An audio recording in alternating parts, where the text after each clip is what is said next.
ডেঙ্গুতে মৃত্যুর অন্যতম প্রধান কারণ প্লাজমা লিকেজ। তাই প্লাজমা লিকেজ শুরু হলে প্রতিটি রোগীকে নিবিড় পর্যবেক্ষণের নির্দেশ দিয়েছেন স্বাস্থ্য ও পরিবার কল্যাণ মন্ত্রী সরদার মোহাম্মদ সাখাওয়াত হোসেন। ঢাকা বিশ্ববিদ্যালয়ের সিনেট অডিটোরিয়ামে স্বাস্থ্যসেবা বিষয়ক আন্তর্জাতিক সম্মেলনে তিনি আরও বলেন, ডেঙ্গু পরিস্থিতি মোকাবিলায় চিকিৎসক, নার্স সহ স্বাস্থ্যকর্মীর সংখ্যা ও বাজেট বরাদ্দ বাড়ানো হচ্ছে। মাত্র ৮ মাস বয়সী যমজ বোন মামা ও নাইমা হামে আক্রান্ত হয়ে নোয়াখালী থেকে রাজধানীর সোহরাওয়ার্দী হাসপাতালে ভর্তি। এক বোন প্রথমে জ্বর ও র্যাশে আক্রান্ত হয়, পরে সংক্রমণ ছড়ায় অন্য বোনের শরীরেও।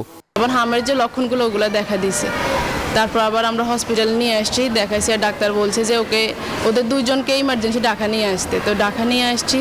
হাসপাতালটিতে হামের রোগীদের পাশাপাশি ডেঙ্গু আক্রান্ত রোগীর সংখ্যাও বাড়ছে। সবশেষ ২৪ ঘন্টায় ৮ জন নতুন হামের রোগী ভর্তি হয়েছে।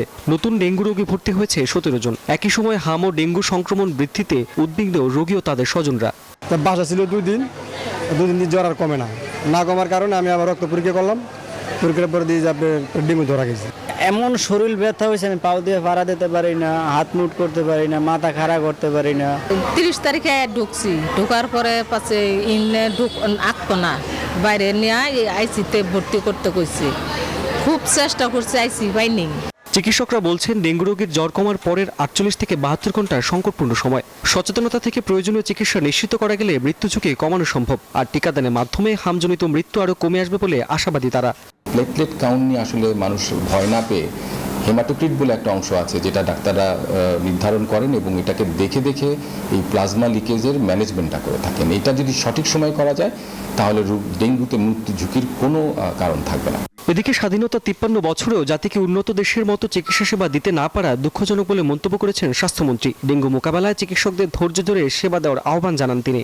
11,000 to 12,000 people for one doctor. ডেঙ্গুর মতো রোগে প্লাজমা লিকেজ শুরু হলে প্রতিটি রোগীকে নিবিড়ভাবে পর্যবেক্ষণ করতে হয়, কিন্তু একজন চিকিৎসকের পক্ষে একই সময়ে ২০ থেকে ৪০ জন রোগীর এমন সেবা দেওয়া অত্যন্ত কঠিন। দেশের স্বাস্থ্য সেবার মান উন্নয়নে আরও বেশি চিকিৎসক, নার্স ও স্বাস্থ্যকর্মী নিয়োগের পাশাপাশি দেশীয় উদ্ভাবনের মাধ্যমে চিকিৎসা সরঞ্জাম উৎপাদন বাড়াতে হবে। হাম ও ডেঙ্গু দুই রোগ মোকাবেলায় জনসচেতনতা বাড়ানোর পাশাপাশি সবাইকে সতর্ক থাকার আহ্বান জানান মন্ত্রী। রাশেদ জায়হান, নিউজ 24, ঢাকা।